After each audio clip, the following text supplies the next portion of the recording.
야곱이 길을 가는데 하나님의 사자들이 그를 만난지라. 야곱이 그들을 볼 때 이르기를 이는 하나님의 군대라 하고 그 땅 이름을 마하나임이라 하였더라. 야곱이 세일 땅 에돔 들에 있는 형 에서에게로 자기보다 앞서 사자들을 보내며 그들에게 명령하여 이르되 너희는 내 주 에서에게 이같이 말하라. 주의 종 야곱이 이같이 말하기를 내가 라반과 함께 거류하며 지금까지 머물러 있었사오며 내게 소와 나귀와 양떼와 노비가 있으므로 사람을 보내어 내 주께 알리고 내 주께 은혜 받기를 원하나이다 하라 하였더니 사자들이 야곱에게 돌아와 이르되 우리가 주인의 형 에서에게 이른즉 그가 400명을 거느리고 주인을 만나려고 오더이다. 야곱이 심히 두렵고 답답하여 자기와 함께한 동행자와 양과 소와 낙타를 두 떼로 나누고 이르되 에서가 와서 한 떼를 치면 남은 한 떼는 피하리라 하고 야곱이 또 이르되 내 조부 아브라함의 하나님 내 아버지 이삭의 하나님 여호와여 주께서 전에 내게 명하시기를 내 고향 내 족속에게로 돌아가라 내가 내게 은혜를 베풀리라 하셨나이다. 나는 주께서 주의 종에게 베푸신 모든 은총과 모든 진실하심을 조금도 감당할 수 없사오나 내가 내 지팡이만 가지고 이 요단을 건넜더니 지금은 두 때나 이루었나이다. 내가 주께 간구하오니 내 형의 손에서 에서의 손에서 나를 건져내시옵소서. 내가 그를 두려워함은 그가 와서 나와 내 처자들을 칠까 겁이 나기 때문이니이다. 주께서 말씀하시기를 내가 반드시 내게 은혜를 베풀어 내 씨로 바다에 셀 수 없는 모래와 같이 많게 하리라 하셨나이다. 야곱이 거기서 밤을 지내고 그 소유 중에서 형 에서를 위하여 예물을 택하니 암염소가 200이요 순염소가 20이요 암양이 200이요 순양이 20이요 전나는 낙타 30과 그 새끼요 암소가 40이요 황소가 10이요 암나귀가 20이요 그 새끼 나귀가 10이라. 그것을 각각 떼로 나누어 종들의 손에 맡기고 그의 종에게 이르되 나보다 앞서 건너가서 각 떼로 거리를 두게 하라 하고 그가 또 앞선 자에게 명령하여 이르되 내 형 에서가 너를 만나 묻기를 내가 누구의 사람이며 어디로 가느냐 내 앞의 것은 누구의 것이냐 하거든 대답하기를 주의 종 야곱의 것이요 자기 주 에서에게로 보내는 예물이오며 야곱도 우리 뒤에 있나이다 하라 하고 그 둘째와 셋째와 각 떼를 따라가는 자에게 명령하여 이르되 너희도 에서를 만나거든 곧 이같이 그에게 말하고 또 너희는 말하기를 주의 종 야곱이 우리 뒤에 있다 하라 하니 이는 야곱이 말하기를 내가 내 앞에 보내는 예물로 형의 감정을 푼 후에 대면하면 형이 혹시 나를 받아주리라 함이었더라. 그 예물은 그의 앞서 보내고 그는 무리 가운데서 밤을 지내다가 내 조상의 땅, 내 족속에게로 돌아가라. 내가 너와 함께 있으리라. 라는 하나님의 말씀에 야곱이 순종했을 때 정작 야곱이 경험한 것은 라반의 추격과 수색이었습니다. 그러나 라반의 꿈에 나타난 하나님으로 인해 라반의 계획은 무너지고 드라빔도 찾지 못합니다. 그 후에 길라산을 떠나 고향으로 가는 도중에 야곱은 하나님의 천사들을 만납니다. 이들에 대해 야곱이 하나님의 군대라고 표현한 것처럼 많은 수의 군대가 야곱을 호위하였습니다. 야곱은 이 군대를 만난 장소를 두고 마하나임이라고 불렀습니다. 두 군대 또는 두 진영이라는 뜻입니다. 천사의 두 무리 내지 혹은 천사 진영과 야곱 진영의 만남을 상징하는 말이라고 할 수 있습니다. 야곱이 에서를 대면해야 하는 위기에 처하자 하나님이 천사들을 보내어 지켜주시겠다는 것입니다. 그러나 에서와의 만남에 야곱은 인간적인 두려움과 계산에 사로잡힙니다. 하나님이 사자들을 보내어 동행해 줄 것을 확인시켜 주었음에도 불구하고 정작 야곱은 자신의 사자들을 앞서 보내어 에서의 동태를 살핍니다. 에서가 어떻게 반응할지 몰라서 그것에 따라 대책을 마련하고자 자기 나름대로 철저한 계산을 한 것입니다. 야곱은 형에게 사자들을 보내면서 에서를 내 주라고 부르고 자신을 주의 종으로 낮춥니다. 장자권과 복을 빼앗아 형의 주인이 되었지만 지금에 와서는 자신을 에서의 종으로 고백하며 자기 권리를 내려놓습니다.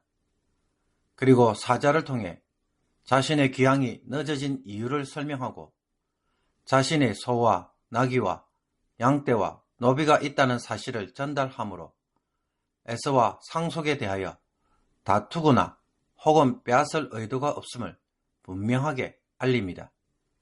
사자를 보낸 이유도 에서로부터 은혜를 받기 위함이라고 전합니다. 에서의 용서와 화해를 구한다는 것입니다.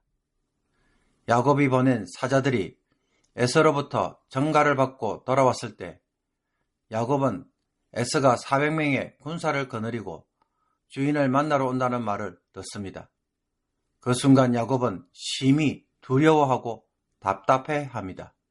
이것은 지난 20년간 에서는 자신만의 군사력을 확보하고 있었다는 것을 의미할 뿐만 아니라 야곱과 싸울 가능성이 있다는 것입니다. 야곱으로서는 뭔가 대비를 하지 않으면 안 되었습니다. 그래서 에서가 한 진영을 공격하면 다른 한 진영은 피할 수 있도록 일행과 가축을 두 개의 진영으로 나눕니다. 그런 후에 야곱은 하나님의 도우심을 간구합니다. 베델에서 만난 언약의 하나님께서 자신에게 은혜를 베푸실 것이라고 약속하신 것을 상기합니다. 그리고 지팡이만 가지고 요단을 건넜던 야곱이 이제는 두 때를 이루어서 돌아오게 하셨음을 감사 고백합니다. 그러나 이제 에서를 만나는 시점에서 그는 내 형의 손에서 에서의 손에서 나를 건져내시옵소서. 내가 그를 두려워함은 그가 와서 나와 내 처자들을 칠까 겁이 나기 때문이다 라고 하면서 하나님의 개입을 간절히 간구합니다. 칼과 활에 능한 사냥꾼 에서 앞에서 야곱과 그의 가족은 너무나도 무기력하기 때문입니다. 그런 후에 야곱은 하나님이 베델에게 주신 자손의 복을 언급함으로 이 약속이 꼭 이루어지기를 기대합니다. 하지만 야곱이 기도를 한 후에도 보인 반응이 무엇입니까? 자신의 꾀를 내려놓지 못하고 자기 나름대로의 대책을 시행합니다. 언약의 하나님께 매달리면서도 인간적 수단을 동원하는 이중성을 보인 것입니다. 그는 먼저 소유의 일부를 에서에게 보낼 예물로 정합니다. 염소, 양, 낙타, 소, 나귀로 구성된 총 550마리를 선별합니다. 목축을 하기에 적합한 가축들이었습니다. 이것을 각각 4대로 나누어 종들의 손에 맡기고 각 대마다 간격을 두어 차례로 보내었습니다. 동시에 각 대를 맡은 종들에게 동일한 말을 에서에게 반복하도록 지시하므로 계속해서 밀려드는 여러 선물을 보여줄 뿐만 아니라 죄종 야곱의 것이요 자기 주 에서에게로 보내는 예물이오며 야곱도 우리 뒤에 있나이다 라는 아첨의 말을 하도록 했습니다. 에서의 분노를 누그러뜨리기 위한 야곱의 전략적인 처신이었습니다. 이렇게 해서 에서를 만나면 자신을 용서할 것이라고 기대한 것입니다. 보상으로 에서를 달래려는 야곱의 이런 방법은 과거 붉은 죽으로 장자권을 빼앗은 수법과 비슷하였습니다. 예물을 먼저 보내고 야곱은 진영에 남아 밤을 보내었습니다.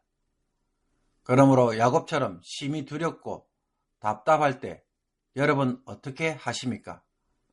기도만 하면 되는 것입니까? 야곱처럼 자기 나름대로 전략을 짜는 것은 믿음이 없는 행동일까요? 형 에사에 대한 야곱의 지나친 두려움은 하나님이 보내신 천사들을 쓸모없게 만들었습니다. 하나님이 보낸 천사들은 하나님의 군대입니다. 모든 위협으로부터 야곱을 지켜주겠다는 증거입니다. 그런데 정작 야곱은 하찮은 위로 정도로만 취급하고 있습니다. 현실성이 없는 위로처럼 다루고 있는 것입니다. 야곱이 언약의 하나님에게 간절히 기도는 합니다. 그러나 뭐라도 하지 않으면 안 될 것 같은 불안감에 자기 나름대로 방법을 찾아야만 그의 마음이 진정될 수 있었습니다. 야곱의 기도에서 보듯 야곱은 분명 내가 너와 함께 있으리라 라는 말씀도 기억하고 있고 그것을 따라 구하기도 합니다. 그러나 그 기도가 어떻게 응답될지 몰라서 결국에는 자기 힘으로 해결하려고 한 것입니다. 그러나 야곱은 하나님이 보여주신 증거를 붙잡아야만 했고 기도를 했기에 하나님의 방법을 기다려야만 했습니다. 그는 먼저 자신의 두려움과 불안한 마음을 하나님께 올려드림으로 이 문제부터 처리해야만 했습니다. 많은 성도들이 문제에만 집착하다 보니 정작 자신의 마음을 제대로 통제하지 못하므로 결국 하나님의 위로를 보고도 못 보고 기도를 해도 그 기도를 쓸모없게 만들어 버립니다. 마음의 전쟁에서 먼저 패배당한 것입니다. 그리고 야곱은 에서와의 만남에 대하여 어떻게 대처해야 할지 하나님께 먼저 물어봐야만 했습니다. 만약에 하나님이 야곱으로 하여금 두 때로 나누고 에서에게 보낼 선물을 야곱처럼 행하도록 했다면 어떻게 됩니까? 그것을 나쁘다고 할 수 있을까요? 아마 우리는 그것을 하나님의 지혜라고 말할 것입니다. 그러므로 무엇이 문제입니까? 그런 방법이 문제가 아니라 하나님보다는 그런 방법으로 문제를 해결할 수 있다고 생각한 것 자체가 문제입니다. 우리가 사용하는 방법은 하나님이 개입하셔야만 의미가 있습니다. 하나님이 돕지 않으면 아무리 대단한 지식과 방법이라도 쓸모가 없게 됩니다. 그런데도 우리는 하나님보다는 방법에 먼저 집착하는 것입니다. 여기에서 우리는 기도를 한 후 넘어지는 것입니다. 하나님이 어떻게 풀어가기를 원하시는지 묻고 기도해야만 하는 것입니다. 그런 후에 우리의 부족한 지혜 속에서 하나님의 개입으로 하나씩 풀려가게 하심으로 하나님이 주도권을 잡도록 하는 일에 집중해야 합니다. 야곱의 전략에는 하나님이 없습니다. 이것이 문제입니다. 여러분이 기도하고 방법을 찾을 때 그 속에 하나님이 있나요? 하나님이 일하실 공간이 있나요? 그러면 사람의 방법으로만 남게 될 것이고 자기 힘으로 푸는 일이 되고 말 것입니다. 야곱의 이런 이중적 신앙의 모습이 혹 나의 모습은 아는지 오늘 되돌아보면서 제대로 기도할 줄 아는 성도가 되기를 주님의 이름으로 축복합니다. 기도 드리겠습니다. 두렵고 답답한 일을 만날 때마다 마하나임의 하나님을 바라보게 하옵소서. 먼저 찾아오셔서 나의 산성, 나의 방패가 되어 주시겠다고 하시는 말씀을 붙잡게 하여 주옵소서. 이 속에서 고민하고 이 속에서 지혜롭게 판단하며 하나님의 개입을 간구하는 자들이 되게 하여 주옵소서. 하나님이 없는 지혜와 방법으로 자신의 마음을 위로하는 자들이 되지 않게 하옵소서. 마음의 전쟁에서 승리하게 하옵소서. 마음을 붙잡는 자들이 아니라 살아계신 하나님을 붙잡고 바라봄으로 하나님의 약속 위에 견고하게 서는 자들이 되게 하여 주옵소서. 예수 그리스도의 이름으로 기도하옵나이다. 아멘.